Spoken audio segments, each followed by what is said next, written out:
Get up and show up, don't ever lose your fight. You watching me from the couch, at least I say I tried. A long time ago, someone said this stuck with me. Passion without action will only remain a dream. Keep positive, motivated people on your team, cause other negativity can kill your self-esteem. Believing is powerful, but sadly so is doubt. So you can choose which way you wanna go, which route. The mind that controls the body can beat anybody, and gotta be all in, don't treat your dreams like a hobby. And if you practice on your day off, won't have an off day. Talent alone won't get you there, still got a long way. Gotta take big risks and big steps to strive. Wanna be the winner when it's game, set, live. Whoa. Whoa. And welcome everyone to the 2023 edition of Game Set Live. I'm here with the incredible Hall of Famer, Rick Macci, the world's greatest, not only tennis phenom maker and coach, but also life maker and coach. And I've heard, Rick, welcome to Game Set Life with me, but I've heard these speeches over the last month now. Yeah, you're blessing me with your content, and you know, it seems to me that you have equal passion for inspiring kids, regardless of their tennis capability, as much as you are making phenoms on the court. Absolutely. You know, it's not even when I give speeches to the kids, it's not a lot about the technical part.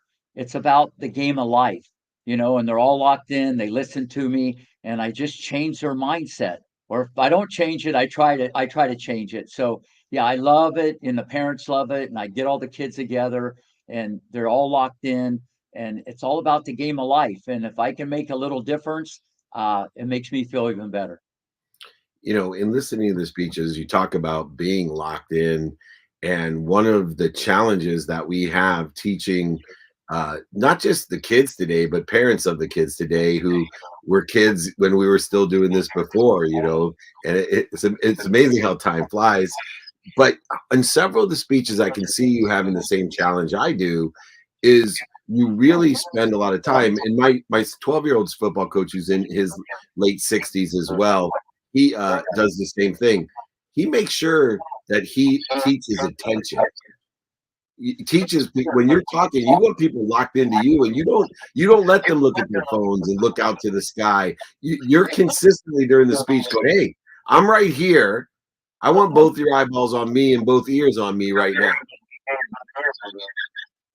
Absolutely. They're even though their mom or dad's probably recording it because it's must see TV, you know, and the parents all record it. But I want the kids to take responsibility. I want them to look straight ahead, not to the right, not to the left, right here, right now.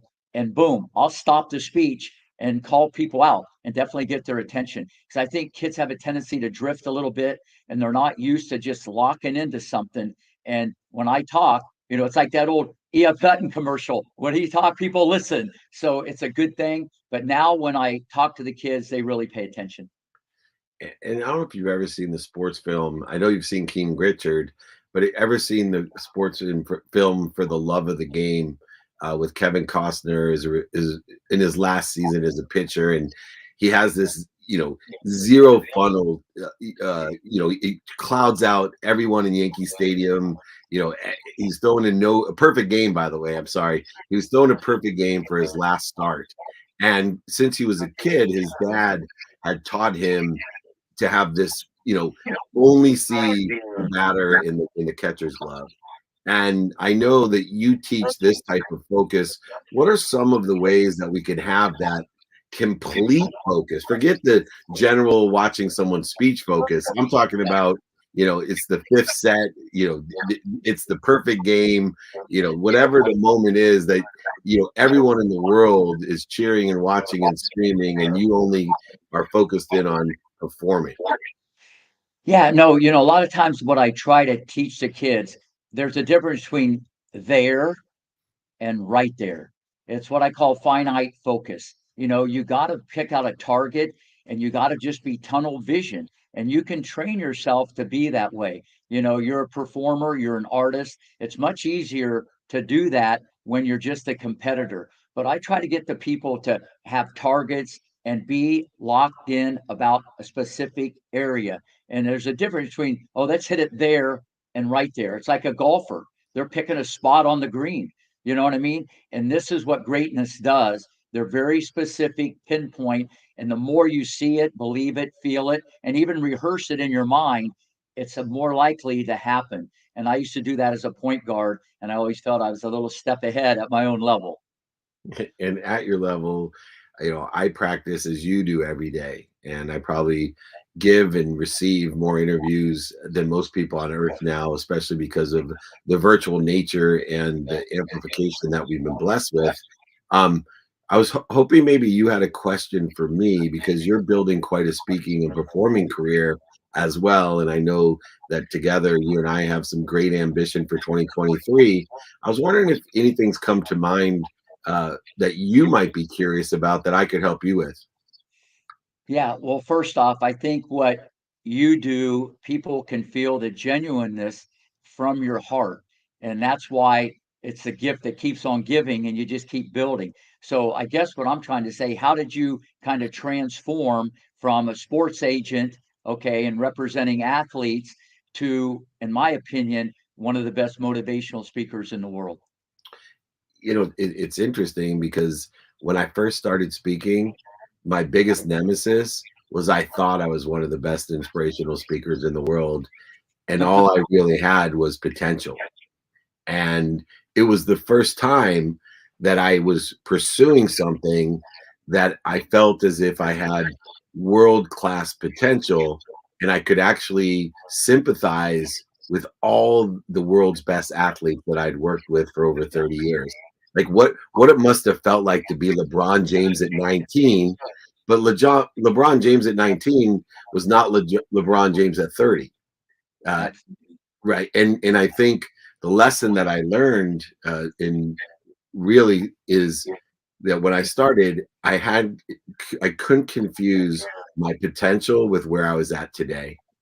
And instead of buying my own bullshit and buying other people telling me how great I was when I was starting, and I had a lot of capability and a lot of potential, and I was good, if not even very good, just like LeBron James at 19, but I wasn't where I am today because I took in humility and I said, regardless of what other people think, I know I can get better. What do I need to do every day to get better? And I looked at one thing. Instead of looking to see what people wanted me to say, I see so many speakers, especially inspiration ones. I'm worried about, I'm worried about them listening to me. I wanted to know what they were listening for. And I wanted to give them all of me, my skills, my knowledge, and my desire, not what other people wanted me to say, not what was missing, not trying to be something I wasn't, but humble and vulnerable about my money issues, about my career, about personal things that have happened. I wanted people to know, hey, you see what you get. I'm doing my best. I'm learning lessons and having fun. And if I can help you not pay the dummy tax that I paid by doing your best, learning lessons and having fun. And I will tell you that, I practice doing this as much as probably any professional athlete practices their golf swing, their tennis swing, serve, their football throws, whatever it is. I'll happily, just like you, practice your superstardom. We'll put the hours of attention up against any of the best in the world of what they did, and we'll have another Hall of Famer on here in a few minutes, and I know he was born with extraordinary genetics, as you always say. That's a good thing to have in sports. But there's plenty of people that are born with great genetics that don't go anywhere. Absolutely. But to go back to your answer, Dave, there's so much meat on the bone and there's so much to unpack about what you said. But I think your passion and your desire, and you're never satisfied. There's someone that's going to take your place. You always want to get better. If you're not getting better, you're getting worse. You want to think the end is like tomorrow. And because of that mindset, okay, you just keep pushing. Before you know it, instead of on first base, you've already rounded the bases many times and you just keep running. And that's what greatness does. The minute you're satisfied, things bad are going to happen. And that's what you got to be careful of. But what you said there, your wiring, okay, and never, like, people always tell me like how good I'm doing and stuff like that. I appreciate it. Everybody likes compliment, but I'm trying to get better tomorrow. I'm trying to get better, and that's the way you got to think if you want to keep pushing forward and just open up new doors. And what's your famous quote about if you're not getting better? You're getting worse. All right. Yeah. I'm getting better on Tuesday afternoon, and that was 1968, the Moody Blues, Tuesday afternoon. You remember that one? That's between me and you. Marshall might not remember that, but you remember that one. Tuesday afternoon's getting to be my favorite afternoon. That's the year I was born, so not to age you, my friend. I was born January 11th, 1968. I got my birthday in a few days, so that's a great song for me. And to that point, we can pick and choose what we want to get better at. And one of the benefits or blessings about our capability is that as we get older, not only can we get better, but the capabilities are suited to getting older, meaning we're going to bring on Marshall Faulk in a couple minutes. What I do really well, I will only get better when I'm 70, 80. And then eventually I'm sure, my brain will deteriorate the way that knees and hips and muscles have deteriorated on the great Hall of Fame running back, Marshall Faulk. But, what do you see in tennis? Because you work with the greatest tennis players ever. We all know that, Serena and Venus and Capriati and Roderick, and the list goes on and on. But when they were coming to the end of their career, and those genetics were now working against them because genetics wear out over age, athletic genetics, what was your job as a coach to, balance out the wisdom side with what the athletic deficiencies of getting older were? First off, that's an awesome question. And even Roddick, okay, who was the last American to win a Grand Slam, okay, he retired kind of early. He wasn't going to be satisfied being 40, 50 in the world and losing the hamburgers. He didn't want to go there. He didn't want that, even though he could have still made millions of dollars, with endorsements and so on. But that's what made him great, his thirst for competition. So he didn't want to keep going on. But then you got BW and Serena, they're still hanging around at 40. It's a little bit different. It's an individual thing. I think everybody's wired different when it comes to that. And it's a family decision. It's a personal decision. They already know what's going on if they're a step slower or mentally it takes them longer to concentrate. Or, you got younger people that want to knock you off and put that notch on their belt, but it's all individual. But Roddick was a perfect example. He could have played 5 more years and still been top 30. But if he couldn't have been top 10, he goes, I'm out of here. Yeah, it's amazing. Well, we're going to bring on another Hall of Famer like yourself. This is one of my friends, my associates, and a mentor to me. He carries the spirit of excellence. But I'll tell you a quick story before I went to the Padres playoff game with him. And my alma mater just beat USC in the Cotton Bowl yesterday, Tulane. I still can't believe that we beat USC. Somebody would have told me when I was at Tulane that someday we beat USC in the Cotton Bowl and be ranked in the top 10 and be incredible. But I asked Marshall a question because that was a crazy ending. Yeah, it was great. That's why you love the bowl games. But I ahead. asked Marshall the playoff game because I went back and I watch a lot of football from the sidelines. But I was a Division III average player at best. And I watched the game from the sideline. I'm like, how the heck did I ever play this game? Well, maybe it's because the pros in the game so fast. So I asked Marshall, I said, when you're standing on the sideline of a game today, Marshall, I go, do you look at it and say, like, how the heck did I ever do this? And he said, oh yeah, I look at it, and when you're in it, it doesn't seem so hard. So I was going to ask you, Rick, does a Roderick sit on the sidelines now and watch tennis and say, how the heck did I ever do that?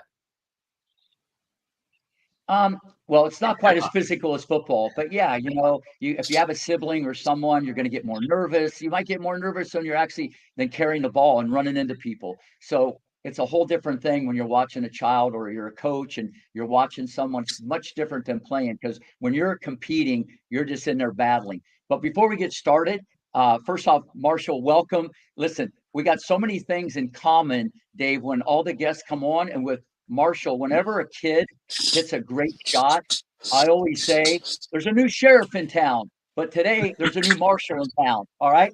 And when I want them to move their feet, I always tell them pop the popcorn, extra butter, especially the slower ones. And Marshall sold some popcorn back in the day when he was a little Faulker in New Orleans at the Superdome. So there's something common there. But in 1999 to 2001, he was the man with the greatest show on turf. And now he's the man with the greatest show that people surf. So welcome to the show. Rick, man, that was awesome. That was Yeah. just flat out Fresh, awesome. fresh out of the oven. I'm glad you're here, and That's welcome. pretty good, man. Nah, it's a pleasure to be here. Pleasure to be here listening to you. I was backstage listening to you guys, man. It's awesome. Thanks for having me. Oh, dude, it's so nice to spend time with you, which I'm blessed over the years to do so. And you and I share a lot of great business and friendship things together. But, when he's talking about popping the popcorn, I was thinking, he's going to say that Marshall knows how to pop the popcorn with butter when his feet. If you watch him run, I don't know how someone moves that quickly, laterally and vertically. Incredible quickness and speed and heart with Marshall. But I'll tell you this. The reason Marshall and I do business together. He had other brothers chasing him as a little kid, and that helped his agility to stop on a dime.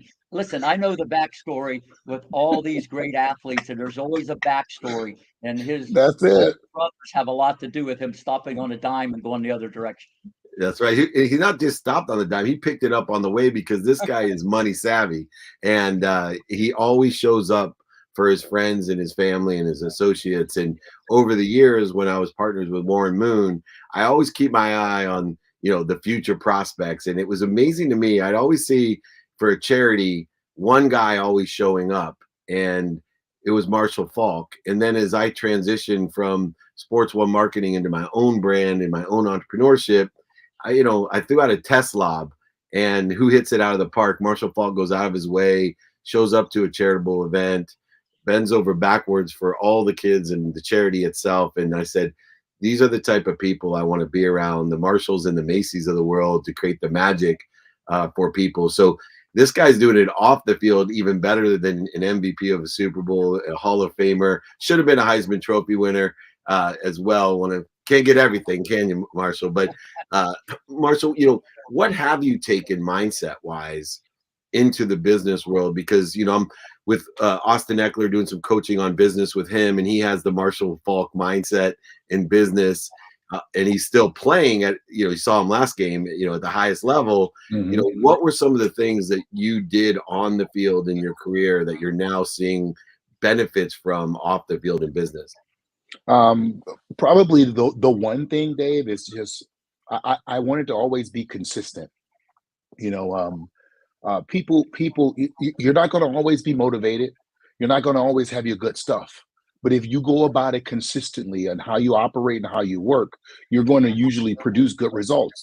You might not always produce the best results, but you're going to always produce the good results. The one thing that if anybody that ever played the game with me, they're going to always tell you I was prepared and ready to play. Like they're going to tell you, I understood what was going on. If a play was called, I not only knew what I needed to do, I knew what the other 10 guys needed to do, and I knew what the 11 defenders was doing. It was just consistently, I was going to always be prepared. I was going to be ready, and I was never, ever, ever going to lose because of a mental error. Physically, you can beat me. Mentally, you are not going to beat me. And that was one of the things that today, I think about it today. Before I get on calls, before I sit down with people, and before I start talking to them, I study. I do exactly what Rick did. Rick understood I sold popcorn in the Superdome. He's like, he got it. He got it. And those are the little things that separate you. When you get to the NFL, the difference between a Hall of Fame guy and the guy that make the Pro Bowl or just another starter is just that. How detailed are you to the play, not just what you have to do, but what's going on around you? No, well put. He basically, what Marshall's really saying, he's controlling the situation. He's not going to let it control him. He is going to be prepared. Okay. And he needs to get more credit how intelligent he is. People look at the 4.3 speed, the agility, the mobility, the shake and the bake and the shiver and deliver. They look at all this stuff, but it's a game of inches, just like tennis, from ear to ear. And all the great ones have that, but people just look on the outside. But it's the inside that's making him even more successful off the field. Dave, this little kid asked me, like, what was the best award you ever got, like playing football? I was talking to these kids. I said, I done a lot of stuff in football, but the thing that I was most proud of was one year I was on the cover of a magazine and they called me the smartest player in the NFL. I'm like, that is something that my speed and my strength, it may go away. Somebody may become faster, somebody may become stronger, but what I need to do to maintain my sharpness and studying and doing the things that made me intelligent within the game, I can continue to grow that. There's no limit to you upping your level of education. And that for me was like one of the best things that I ever had voted on me about. And Steve Young, that pissed him off. Let me just tell you. So that was beautiful. Especially because he's a BYU guy. As I got a text from Matt Leinart today about my Tulane victory, he was not happy with me. That's close to my heart. I love Tulane. It was just like watching Tulane, just to show that they were competing with. And this wasn't like bad USC. This is good USC. Yeah. This is Lincoln Riley got a rough one. In the Cotton Bowl. Oh. Well, speaking of big moments, though, you've had a lot of big moments, and a lot of people don't come through in the big moments. And this is true in business. I call it in my expertise in business. I say there's a lot of good openers, Marshall, but there's very few good closers. And, we saw that with Ohio State's kicker versus Michigan's kicker. If I'm a scout, I know which kid I'm taking in the draft, right? There's no doubt. But you have to be in business a good closer, and you have to be a good closer because there's going to be bad calls and injuries to every team coming into a Super Bowl, coming into the Grand Slam championship. And not necessarily will the best athlete win or the best team win in those situations. What makes you such a great closer that it seems in the big games, those are your best games? I'll say this. I do more listening than talking. I'm more in the space of paying attention and instead of needing attention to pay to me, and I want the moment. I legitimately want the moment. I'm seeking the moment, and I understand that every play I have to attack it like it's the moment, because I don't know which one is going to be the moment. I really don't. Like, every play can be the moment, and I'm a like, that could be the moment, the game changing, game altering play. It could be any play in the game. It could be multiple plays in the game, and I want to make sure that I am prepared for the moment, and I attack it. I wait for it. I love it. I live for the moment. I want to be the guy, and it's not like hooping and hollering and all. No, a play needs to be made. I don't have to tell coach to come to me. I'm gonna make the play. Now, let's say the play might be making a damn good block. The play might be making a 1-yard run. But the play needs to be made, and you have to understand what that is. The moment. You never know when that play may be the big moment. And then this was the best. My coach used to say this: all little moments turn into the big moment. Yeah. Continue to win the little moments and watch what happens. You'll win the big moment. Was that Dick Vermeil by chance? Yeah. Win the little moments. No, absolutely. The little things make the big things, in all sports. And Marshall needs even more credit for his blocking. There's never been someone so complete. 'Cause I'm a big football fan, so I've seen all this stuff when I evaluate talent. As Dave knows, I can kind of feel this, especially when they're younger. And I would have recruited you as a running back instead of a defensive back for the Carver Rams. So I would have done this very differently. Okay. No, but at the end of the day, the way you just answered that question, I want the ball. It's all on me. I might fail, but I want the ball the next time, because you're going to fail to succeed. And you cannot be afraid. And even there's many pro athletes in all sports. There's a lot of people good, like you said earlier, but great is rare air. And it's right here, and it's the mindset. And if you believe it, you're more likely going to achieve it. Yeah. Yeah. If you want to succeed, success is in the failure. If you continue to succeed, you really don't know what success is until you fail. That's right. Yeah, losses are spelled with an L because the lessons are in the losses. You're just executing on what you already know when you win. You know, and it's interesting. Andre Reed, who's also a friend of ours, one of the stories I loved when I fell in love with Andre Reed was he was telling me about Jim Kelly. Every time he's in the huddle, right? He said, "Jim, give me the ball. I'm wide open." Every single huddle.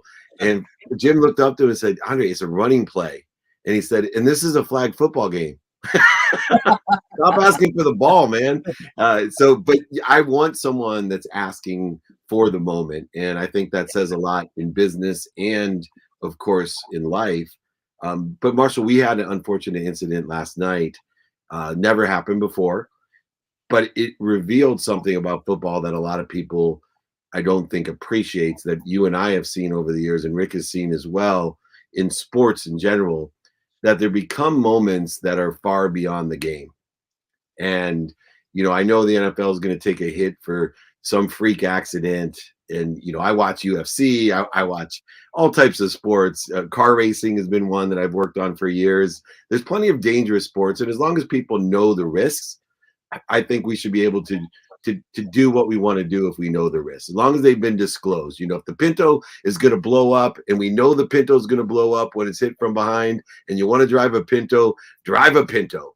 But last night, you know, I thought that sports was revealed for something else, that both teams, as someone almost their life was in jeopardy at the very least, everyone, you could see a higher level of concern, a higher level of human nature, and a higher self from all players, coaches, everyone on the field. What was going through your mind, you know, when you saw something like this as a retired Hall of Famer? You know, what were the lessons that you were drawing about the sport that you played more than anyone, succeeded more than anyone, and love as much as anyone? You know, Dave, this is I'm gonna try to get through this without being emotional. And last night was hard because of the past week. You know, the guy who sits behind me in the Hall of Fame is Franco Harris, and Franco, he was just at an event the day before, literally died in his sleep, and was somebody who I, you know, started to get to know very well. And we just, I'd go sit down and just start talking to guys in the room. And Franco was my guy the past 2 years that I like really got information, learned a lot about him, learned a lot about his family, his business off the field, and just a lot of the things that he did to cultivate. People don't understand that that dynasty that you saw in Pittsburgh, it started with Franco. Yeah. You know, he went to Penn State. He's a Pennsylvania guy. It literally started with him. He was the connector. It had nothing to do with the defense. It had nothing to do with Bradshaw, not Swan. It was him and that offensive line, and what they did became the identity to the Pittsburgh Steelers. Now, that was already weighing heavy on me. And watching this young man last night, it spoke to how lucky I am that I played that. I started playing football when I was 6. I retired when I was 33. And I was able to walk away from the game, you know, as of right now, in pretty damn good shape. Like I feel good. A lot of guys are in the same space. We have some guys who are really struggling outside the game, not financially. I'm talking mentally. I'm talking about with their health and stuff like that. And we take the wealthiest game, the richest game. The Redskins about to sell for $4 billion, $5 billion, something like that. Panthers sold for $3-4 billion. And we can't get health care for retired players. We can't take care of the guys who helped create the game. And what last night did was showed everybody, no, we're not at war shooting guns, but you can lose your life playing the game of football. It's a violent sport, and we choose to play. And here's what I say. I say this all the time. As I risk my life walking back and forth to the park in the Desire Projects because I love playing the game, because that game, the game of football, was my opportunity. That was my opportunity to change my family's dynamic. And guess what? I understood the risk in playing the game. But please understand, when these players want to get paid and all this money is going in, you're like, get paid that much to play football. Understand what it is. And understand when we are talking to billionaires about revenue sharing, because here's the reality. Those two owners, guess what they family know they got to do last night? They got to go home. They got to go home. And they're putting nothing on the line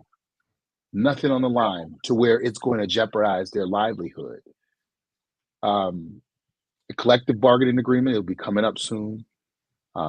You'll hear player safety. The NFL is doing a great job with player safety. Great job. The fact that they did not, listen, let's be honest. I've watched all the shows and nobody said this. Normally, they wheel that guy off the field, and guess what we do? We play. I'm talking about in practice. Guy gets hurt, it could be very serious. You want to know what we do? We move further down the field. Let's keep going. Last night was a statement to where we are at in the game. In today's game, the player and the player's safety is paramount in this league. And it showed last night. And guess what? Guess what they could have said? We're playing a game tomorrow. They've literally said, we don't know when we're playing that game. This game is a defining game in the AFC. This has huge implications. But they've said that this young man's life and the players who were there watching, because that's going to stick with you. It's still with me. I slept awful last night, thinking that could have been me. The league did a great job. Everything was handled. All the protocols and the things that they have in place with the ambulance and the amount of doctors there possibly save this young man's life. And hopefully he gets, don't worry about playing football, he gets to live to see another day. Well put. Yeah, and hopefully, Marshall, as you know, with my involvement with the Hall of Fame players, Retired Players Association, etc., standing up for the guys who built the game. You know, people like Bobby Bell, who made $5,800, drove a cab, and still, will play golf with someone because he still needs income, right? Yeah. And he'll still appear somewhere. And this is probably one of the most dynamic football players of all time. He was said to have been able to play every single position as a professional. That's how talented he was. And I don't think a lot of people today, they don't remember even Warren Moon, let alone the guys who built the game so that the billionaires can buy their $750 million yachts and not give health care to the kids that came in and maybe only lasted 2 years, but can never walk the same again. Or, some of the heroes of mine that can't remember their kids' names, some of my old clients that don't remember my name. And a dear friend of ours, I'm turning 55 in a few days, and I call it my Junior Seau birthday. And I know you and I are both very close with Junior. There's a lot of things costing lives and families' lives outside of the game when we retire. And I think hopefully this will not only draw the attention to the needs of the current players, as we are doing a good job today, but we need still to do a better job for the retired players, in my opinion, and I know yours. Marshall, man, you're us, Dave. We got to end us. So I'm gonna let you, as they say, land the plane with my good friend Marshall. Something upbeat, something you got in mind, comment, question, or a little bit of history, another funny story that I don't know about Marshall. You want Marshall to say something Either or one, myself? man. I want to end on a high note. No, listen, at the end of the day, the way he played the game, okay, everybody looks at the speed and the ball catching and the blocking, the agility and all this stuff, but he spelled it out. What's between the ears, the way he studied the game. And that's why people say there'll never be another Marshall Faulk. I mean, there was a complete package. Okay. I'm not saying that because he's like in front of us. I'm just saying I've watched his stuff and I evaluate talent. He's very unique in many ways, but I think even now in business, he's more unique because I've looked at some of these things that he started to help others, to help people that don't have the opportunity, people low income and all these other things. It just shows you how he's wired, and that's part of the package that made him the Hall of Famer. Dave, I people always ask me, like, who did you model your game after? And like, what did y'all say? I looked at everybody. And then they get into the conversation of who's the greatest running back or who's the greatest receiver, who's the greatest quarterback. And I always tell people, my high school coach, because I wanted to play a position, I wanted to play running back. And he said, no, you're going to be a football player. You're going to play quarterback. You're going to play receiver. You're going to play tight end. You're going to play defensive back. You're going to play safety. You're going to kick. You're going to punt. You're going to return kicks and punts. You're going to know how to hold. You're going to be a football player. And so when we get into the debate, I just tell people, I'm a football player. That's what I was a football player. That's what I did. That's what I did well. I played football. More importantly, you sold more popcorn at the Superdome than any other kid. So you're the leader in the clubhouse selling the popcorn as a little Faulker. So a little Faulker. Nice. Meet the Faulker. Marshall might put me in the Hall of Fame for it. Hall of Fame football player, friend, and I consider family, man. You are a blessing to me and to Rick. Anytime you want anything you need, all you got to do is ask. I'm going to look forward to seeing you on Friday or Thursday. Sorry, I'm coming down there next week and get to share some great time with you and the great Ed Milet as well. So keep up the great work. Keep on helping others. I will tell you real quick, George Jones is the guy who beat one of Marshall's records at San Diego State. And he tells me, yeah, Marshall has done more for my business career in mentoring me than anyone else in my life, and suggested that I give you a call for more help. And I thought, what a humble, gracious thing, because taking the guy who beat one of your records and still giving back and helping him. So you've made a great impact on the guy that looks up to you. I'll tell you that. Rick Macy, Marshall Faulk, the incredible Hall of Famer on and off the field. May you be blessed every day. And thank you for being a part of my life. And now Rick's, it's Game Set Life with Marshall Faulk. Thank you, buddy. Thanks for having me, guys. Happy New Year. Marshall. Incredible. Woo! He's amazing. No, you could. It's all mental. He wasn't talking about how high he jumped and how fast he ran, and it's all mental, and that's why he just keeps on rolling. Well, what's funny is I met Dr. J. Maybe we'll have him on the show. When I was 12, I was a ball boy, and in the game before, I wanted to quit because Kareem Abdul-Jabbar was so mean to me. It was my first day as a ball boy for the San Diego Clippers, and Dr. J was so gracious to me that he had no idea where I'd end up my career. And one of the most common questions when I was running the sports agency, of course, was, who's the coolest athlete, the nicest athlete that you've ever met? And because not anyone that I represented, not because of the way he treated me when I was 12 years old, I always would say Dr. J. And little did he know, when he was kind to me, kind to his future self, by giving me a couple pairs of socks and putting the biggest hand I've ever seen in my life on my back and calling me son and making me feel like $1 million back when $1 million was a lot of money. He stuck in my heart as the coolest, nicest athlete I've ever met. And now I have learned one thing about how I can pay it back or pay it forward to Marshall Faulk. When somebody asks me who the smartest athlete I've ever known, I can say Marshall Faulk, because I know that means more to him than any compliment of his athletic ability. So anyway, Rick, I think we got time for a quick one question. We always run this to the limit because the guests are so amazing. Matt, you want to pop up a question here for us? All right, here we go. What are some of the most common attributes that you see in champions? Well, that's kind of an easy one. It's always under the hood. It's a burning desire, the ability to compete anybody, anytime, anywhere. They just have this drive. You can instill that through motivation and positivity, but they just have this desire to compete. You can teach the X's and O's. You can teach the ground strokes. That's what I always look for, how they compete. So that would be like the number one thing. When I see that box is checked, all right, they're going to handle pressure better.